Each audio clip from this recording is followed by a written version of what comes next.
ओम शांति। मेरे मीठे मीठे भाई और बहनों, बाबा के इस अनमोल खजाना यानी ज्ञान रूपी मुरली को जन जन तक पहुंचाना हम सब की कर्तव्य नहीं बल्कि धर्म है। मैं तो अपना धर्म निभा रही हूँ। अब आपकी बारी। आप भी अपनी व्हाट्सएप और फेसबुक और दूसरे सोशल मीडिया के ग्रुप में शेयर कीजिए। क्या पता आपके इस नेक काम की वजह से किसी की जिंदगी जीने की एक नई राह मिल जाए। और हाँ, आप भी इस YouTube चैनल को सब्सक्राइब कर लीजिएगा ताकि आपको भी रोजाना बाबा की मुरली को सर्च करना ना पड़े। शिव बाबा की अमृत वर्षा हम सब पर ऐसे ही बरसते रहे। अब सुनते हैं आज की मुरली। ओम शांति। 6 दिसंबर 2021। बाबा की महावाक्य।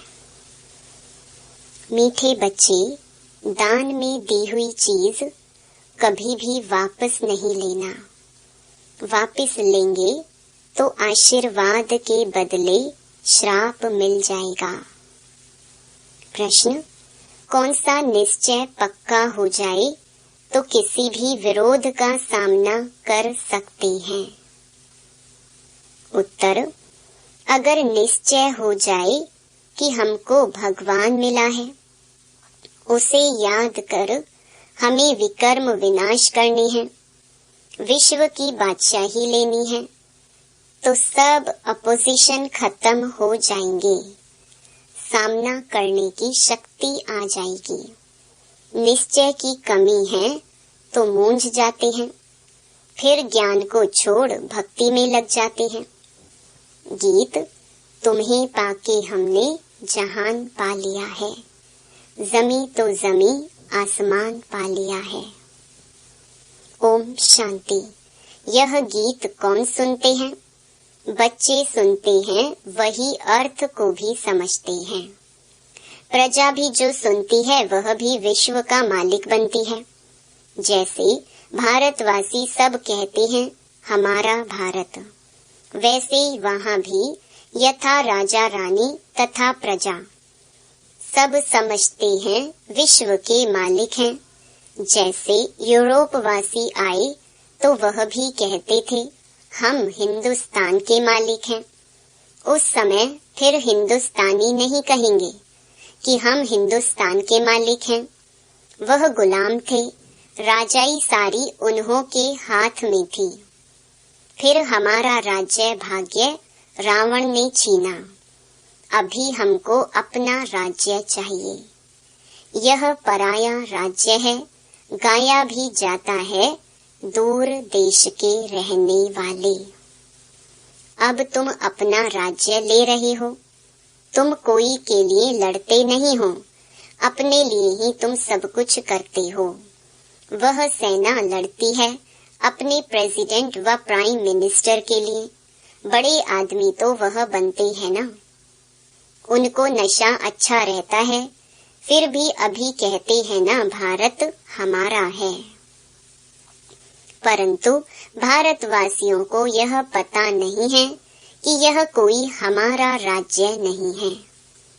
यह रावण का राज्य है जिसमें हम रह रहे हैं। राम राज्य में ऐसे नहीं कहेंगे कि यह पराया है। अभी भारत पर रावण का पूरा राज्य है। राम का राज्य था, देवताओं का राज्य था, अभी नहीं है। तुम जानते हो 5000 वर्ष के बाद हम राज्य ले रहे हैं। किससे? परमात्मा बाप से। राम अक्षर कहने से लोग मूंझते हैं, इसलिए बेहद का बाप कहना ठीक है। बाप अक्षर बहुत मीठा है। बाप ही वर्षा याद दिलाते हैं। एक बाप के सिवाय और सब कुछ भूल जाना है। हम आत्माएं बाप से वर्षा ले रही हैं। बाप आकर तुमको आत्म अभिमानी बनाते हैं। हम आत्मा हैं। आत्मा कितनी छोटी महीन है। उसमें 84 जन्मों का पार्ट भरा हुआ है। यह मोटी बुद्धि वाले मनुष्य नहीं जानते हैं, ना समझा सकते हैं। बाबा से वर्षा ले रहे हैं, कितना सहज है। परंतु माया भुला देती है, इसलिए बच्चों को मेहनत करनी पड़ती है। इसमें कोई हथियार बारूद की बात नहीं, ना कोई ड्रिल आदि सीखनी है, ना कोई शास्त्र आदि उठाना है, सिर्फ बाबा को याद करना है। बाप जो सुनाते हैं वह धारण करना है। हम अपना राज्य भाग्य ले रहे हैं। जैसे नाटक में एक्टर पार्ट बजाकर फिर कपड़े बदली कर अपने घर जाते हैं, वैसे तुम्हारी बुद्धि में भी है कि अब नाटक पूरा होने वाला है। अब अशरीरी बनकर घर जाना है। हम हर 5000 वर्ष के बाद पार्ट बजाते हैं। आधा कल्प राज्य करते, आधा कल्प गुलाम बन जाते। बच्चों को कोई जास्ती तकलीफ नहीं देते हैं। बुद्धि में सिर्फ याद रहनी चाहिए, पुरुषार्थ कर जितना हो सके यह भूलना नहीं चाहिए। अब नाटक पूरा होता है, बाकी थोड़ा समय है, हमको जाना है। ऐसे ऐसे अपने साथ बातें करते करते तुम पावन बन वापस चले जाएंगे।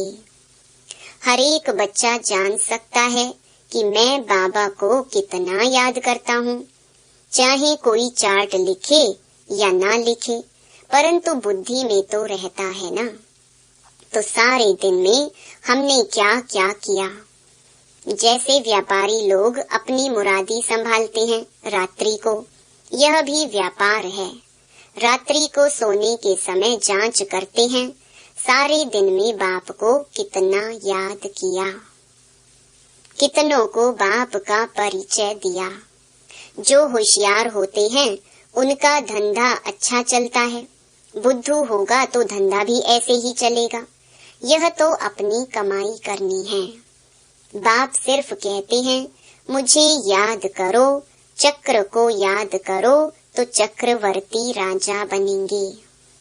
इसमें टू मच आशाएं नहीं होनी चाहिए। गांव में रहने वालों को आशाएं कम रहती हैं, साहूकारों को बहुत होती हैं। वह अपनी गरीबी में ही खुश रहते हैं, रोटला खाने पर हिर जाते हैं, सूखी रोटी खाने की आदत पड़ जाती है। साहूकारों में इच्छाएं बहुत होती हैं, माँ बाप को ही तंग कर देते हैं। बाबा अनुभवी है, गरीबों पर रहम भी आता है। गरीब देखेंगे इतना बड़ा आदमी ज्ञान सुनता है तो हम भी सुने। चित्र तो बाबा ने बहुत बनवाए हैं।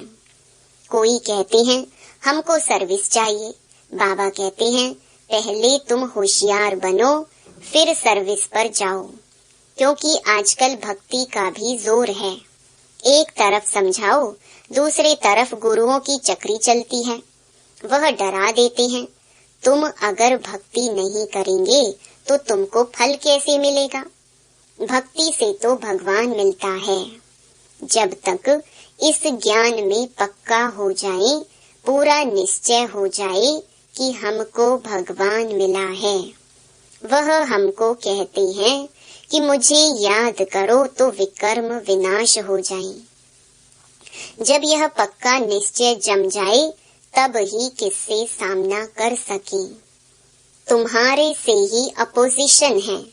तुम एक बात कहते, वह दूसरी बात कहते। दुनिया में बहुत मठ पंथ हैं, जहाँ मनुष्य जाकर कुछ न कुछ सुनकर आते हैं।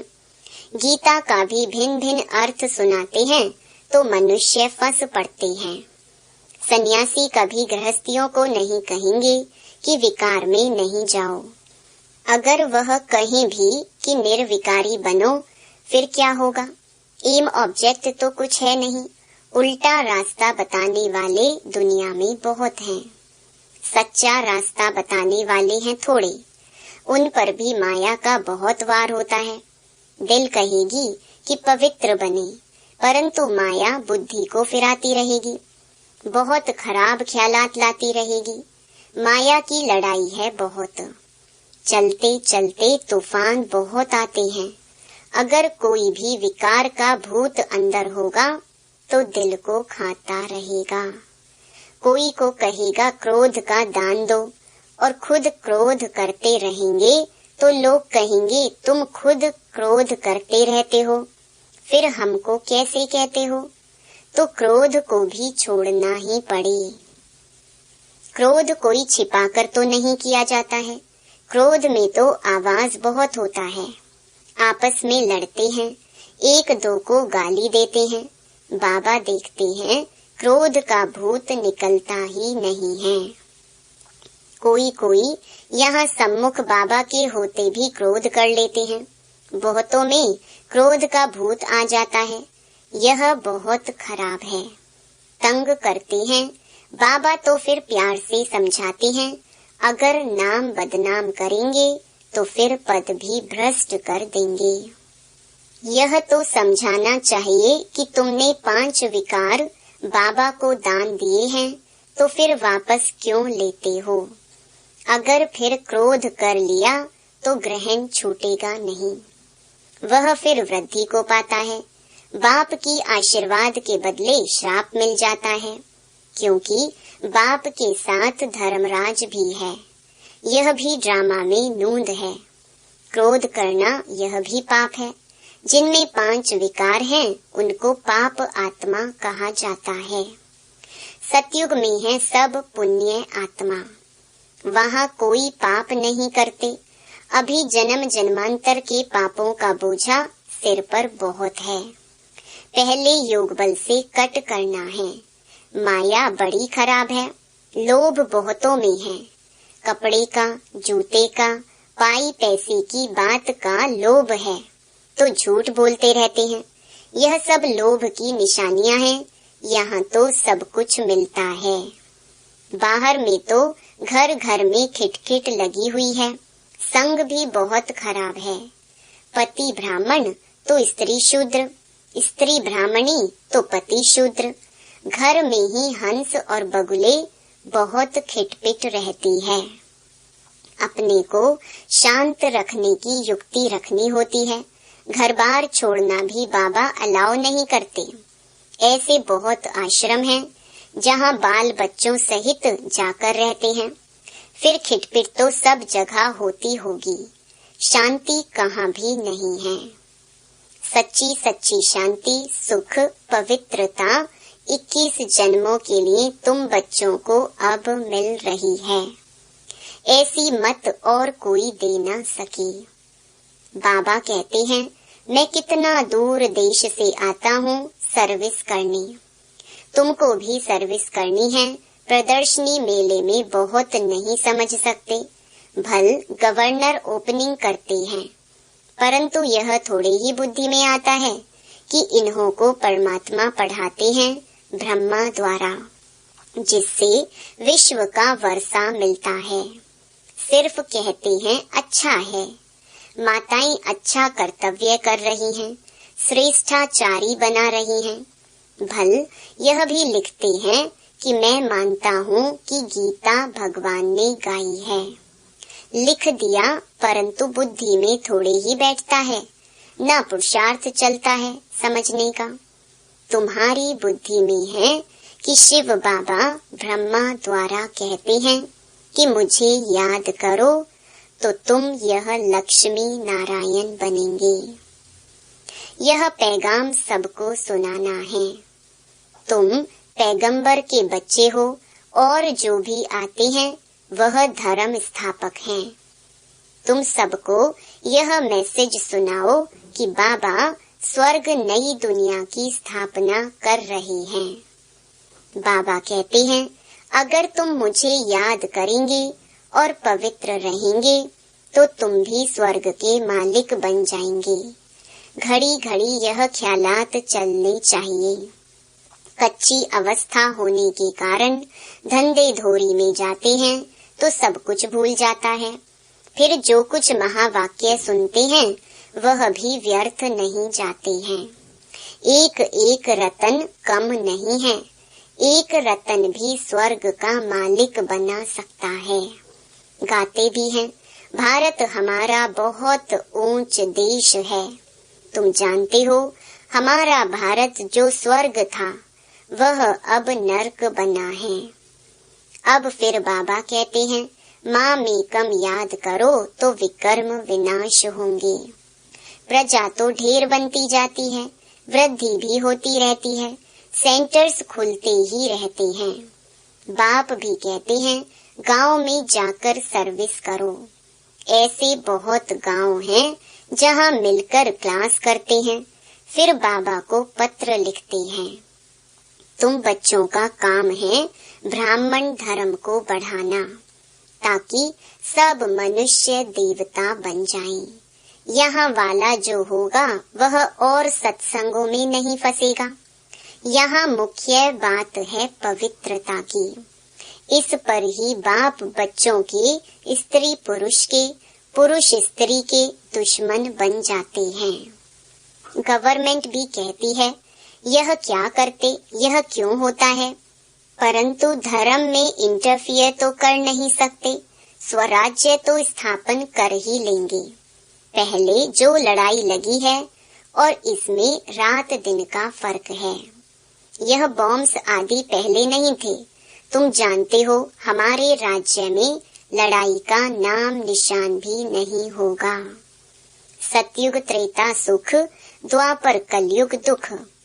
नई दुनिया और पुरानी दुनिया, दुनिया एक ही है, सिर्फ नई और पुरानी बनती है। अब पुरानी दुनिया विनाश हो नई बनने वाली है। यह पुरानी दुनिया अब कोई काम की नहीं रही है, फिर नई दुनिया चाहिए। दिल्ली में कितने बार नए महल बने होंगे। जो आते हैं वह तोड़ फोड़ कर फिर अपना नया बनाते हैं यादगार के लिए। जब बड़ी लड़ाई लगेगी तो यह सब टूट फूट जाएगा। फिर नई दुनिया में नए महल बनाएंगे। फिर जितना जो पढ़ेगा उतना ऊंच पद पाएगा। कोई अच्छा पढ़ते हैं, कोई कम, यह तो चलता रहता है। तुम बच्चे यह पक्का याद रखो कि हमने अब 84 जन्म पूरे किए हैं। अब हमको घर जाना है। यह पुराना शरीर छोड़ हम अपने घर जाएं। ऐसी पक्की अवस्था हो जाए फिर और क्या चाहिए। ऐसी अवस्था में कोई शरीर भी छोड़े तो बहुत ऊंच कुल में जन्म लेंगे। अच्छा, मीठे मीठे सिकिलधे बच्चों प्रति माता पिता बाप दादा का याद प्यार और गुड मॉर्निंग। रूहानी बाप की रूहानी बच्चों को नमस्ते। धारणा के लिए मुख्य सार। पहला, अपनी कमाई जमा करने के लिए बाप और चक्र को याद करते रहना है। माया की चक्री में कभी नहीं आना है। टू मच आशाएं नहीं रखनी है। दूसरा, मनुष्यों को देवता बनाने के लिए अपने ब्राह्मण धर्म को बढ़ाना है। गांव गांव में जाकर सेवा करनी है। वरदान, बार बार हार खाने के बजाय बलिहार जाने वाले मास्टर सर्वशक्तिमान विजयी भव। स्वयं को सदा विजयी रतन समझकर हर संकल्प और कर्म करो तो कभी भी हार हो नहीं सकती।